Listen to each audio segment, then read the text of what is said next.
Welcome to Luca is a Billionaire, where the only thing I invest in is your answers. Start now by picking a clean, high-resolution image and opening the cartoon app. You want clear facial details so the filter can read edges. That improves stylization. Once done, grant the app camera and storage permissions so it can load and save edits.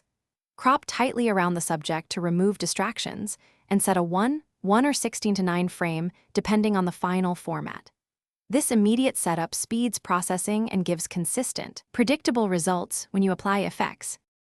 Next, pick a cartoon-style preset that fits your goal and apply it at moderate strength. You can always intensify later. You should tweak the outline and saturation sliders to balance crisp lines versus painterly color, because extremes lose facial cues.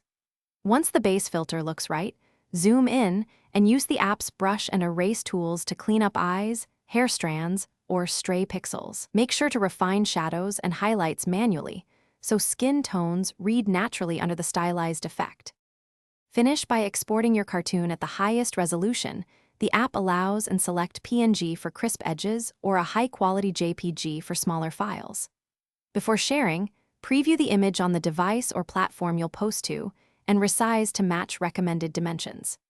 If you see strange artifacts or jagged lines, rerun the filter with lower strength, clean problematic areas with the retouch brush, or revert to the original and try a different preset. This troubleshooting keeps your final image polished and consistent. Thanks for watching, and please subscribe. It's the best investment you'll ever make.